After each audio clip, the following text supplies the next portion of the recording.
Hey guys, I'm here in Geneva on the beautiful lake, actually on a Black Lives Matter mission. You might think it's not the best place to have a Black Lives Matter mission, but in the watch industry, I think we've just got to change. How come there are just not enough black people in the watch industry, not enough inclusion? It's getting ridiculous. The brands have to start listening. They just have to start listening. You go to Basel World, you got 40,000 people running through the booths, but yet you probably got less than 500 black people. You look at all the brands, very few black CEOs, very few black senior managers, in fact, very few black salesmen.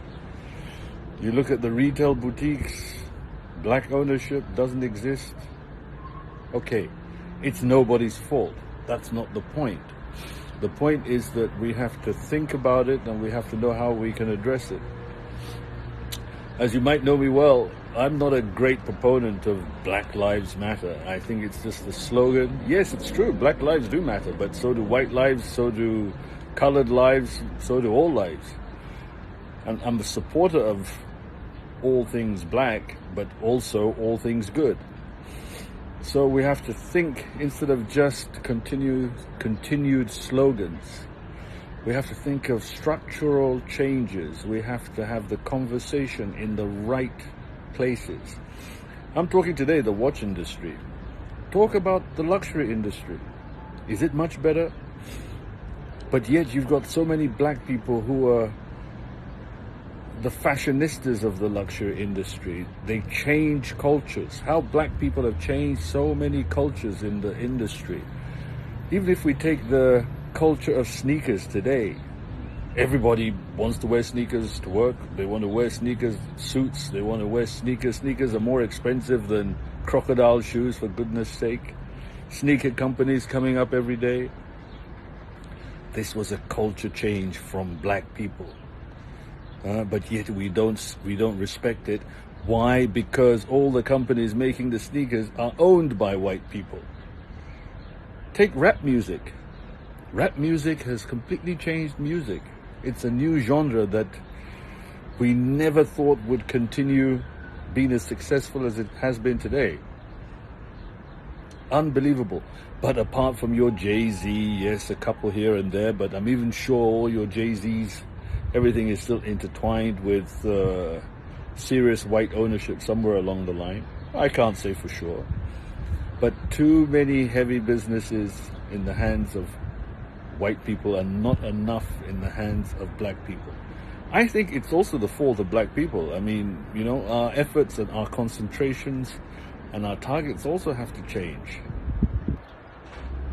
We have to be more direct. We have to be more investment related. We have to be more targeted. In my own small little way, they said every little thing is possible. Every little thing makes a difference. In the next 1 year, I want to look at the watch industry. I want to open the conversation in the watch industry. I want to be a leader in the watch industry. In fact, one of my missions is to be a CEO of one of the big Swiss watch companies. I'm not sure if there's ever been a black person as the CEO of a major Swiss watch company. They recently had CEO of, I think, Credit Suisse, who was black Ivorian. Well, he didn't last too long for whatever reason. But can you imagine that one day we have Deremy Ajidoun as the CEO of a major Swiss watch company? Perhaps I get to own it. I don't know. I got no idea. But it's got to happen. So, I think it's education. Education leads to jobs. Jobs leads to prosperity. Prosperity leads to equality. Black people need to be better educated. We need to have better jobs. We need to have greater prosperity and equal share in the pie. And that will lead to respect. With respect, you start eliminating racism, discrimination. You'll never get rid of it completely. It's not possible. It's not possible. Even black people discriminate against black people. White people discriminate against white people. Everybody discriminates, but we've got to have an equal balance.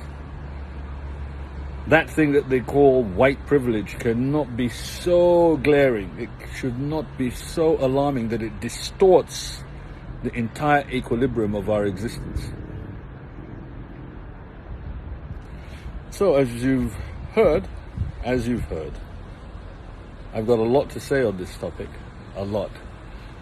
And this is the first time that I've actually spoken on video, but I intend on really going out in the right way. You've got to have the message. You know, this is not about shouting. This is not about,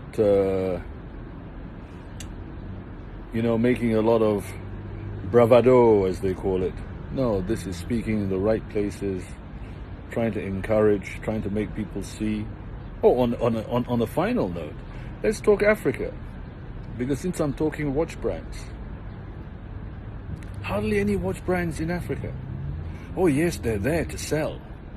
But where is the investment in Africa? Where are their boutiques in Africa? Are they telling me that Africans don't buy their watches? Or are they saying there are not enough Africans there or rich enough to be able to buy their watches? No, pugwash.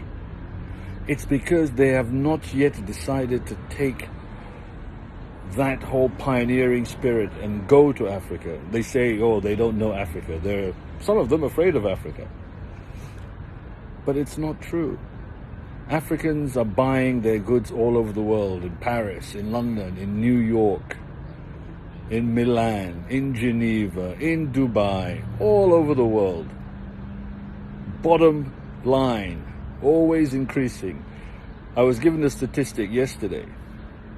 In Harrods, they say Nigerians are the second or the third largest shoppers.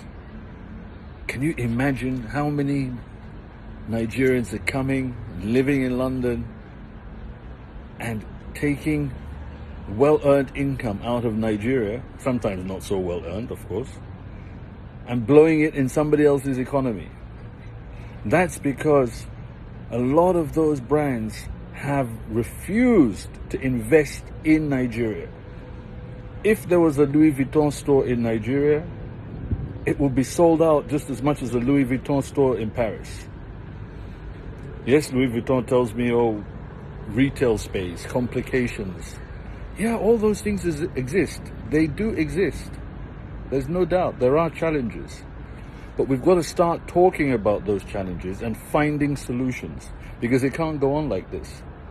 It can't go on like this, shouting Black Lives Matter, but yet we're not putting in the infrastructure to improve the lives of black people, to improve the lot of black nations. That's what it takes, because when you improve their lot at home, populations start to rise. You start getting less emigration. You start seeing greater wealth, greater employment. In my company, we employ 148 people. But yet, so many of my customers are happy to tell me that they bought whatever it is in London, in Harrods, in Dubai, in New York, in Geneva. Oh, they come to my office, they start showing me. Why is that?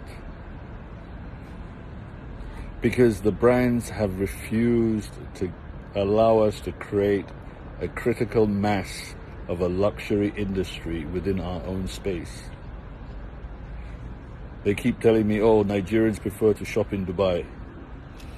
Well, yes, this may be true. That's because Dubai has everything. Dubai has every damn boutique. They like to shop in Hong Kong or Singapore. Singapore has every boutique. Of course, everybody wants a choice. Everybody wants to know that it's the real, genuine thing. All these things. That's why it's called an industry. These brands have to start thinking of Africa. You know, I keep seeing a lot of seminars, conferences, Africa Rising. Everybody arrives there for 3-4 days in a swanky hotel, big speakers, CEOs, journalists. You see it all the time. They talk for 3-4 days, boom, zip. Everything gone, nothing, no action. I'm not even sure that they have an action plan when they come out. It's just a money-making exercise. You know, participants pay £2,500, €2,500 to come and listen to a bunch of people spiel the beans with no intention of doing anything about what they're talking about. I think it is a travesty. It's a travesty. Brands, I appeal to you.